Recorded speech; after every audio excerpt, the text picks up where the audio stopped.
Okay, terrain video, and I'm gonna try and make it fast because I still don't think you watched the first video. I think you're a liar.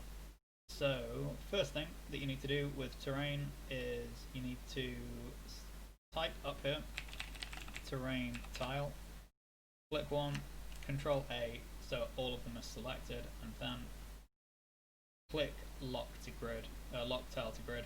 This just makes it just maths stuff, and it actually puts the tile specifically on the location. So like if it's 0.01 off because of like a float rounding error or something, well, if it's because of a float rounding error on that point, then it doesn't.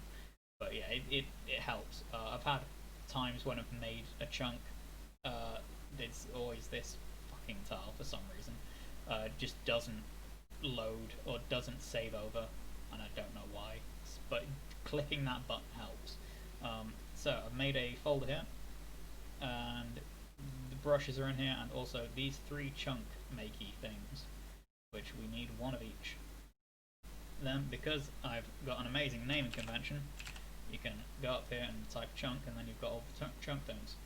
In the terrain chunk, select the terrain chunk. In the storage chunk, check the storage chunk. Genius. Then you also need to manually assign the tile that you want to work from. This is to make it so it doesn't like. So yeah, just type in the number. You're not allowed to drag it. You'll fuck it up. Press lock location on this. This is in the data grabber. Just yeah.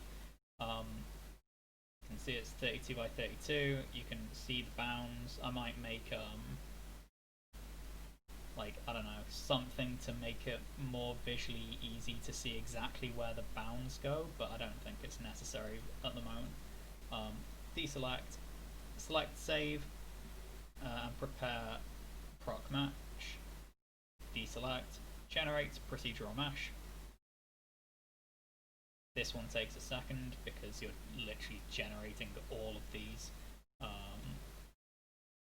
Click up here on procedural mesh component, create static mesh. This is proc mesh 29.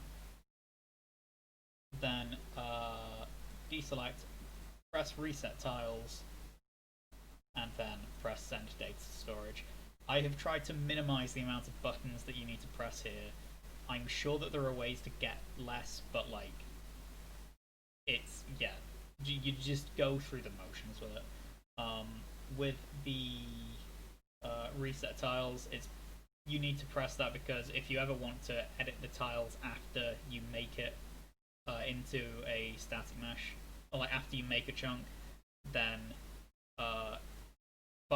whenever you save the tile data and prepare the procedural mesh, you like screw up the rotations on things, and everything needs to be 0 rotation. Anyway, now, however, we can go to the storage, and because all of these tiles are saved in storage, we can press unload tile, and then the tiles are unloaded. And you can press load and load it again. Yeah, you get the point. Chunk selection. We're going to go into our meshes folder. I think it was 29. It was 29. There we go. That is that. I don't think I need this. I think I can actually just put it on. Yeah. Because of how this all works, it seems really weird and like pointless, but you need to remove this array now. It saves all of the when you make this, it saves all of the vertices of every single tile, and then it gets the height of all of them, and then it uses that height for when you load in the game. It maths where the start of the it's lower down than it should be. Wonderful. So yeah, it gets the location of your cursor, and it figures out what terrain you've hit. Then it gets the origin tile of that terrain, and then it gets the distance of that, and it does a bunch of very like lightweight maths to figure out what tile you're mousing over. and so it doesn't need to save any of the vertices for like where the corners of the tiles are, because it can just figure it out.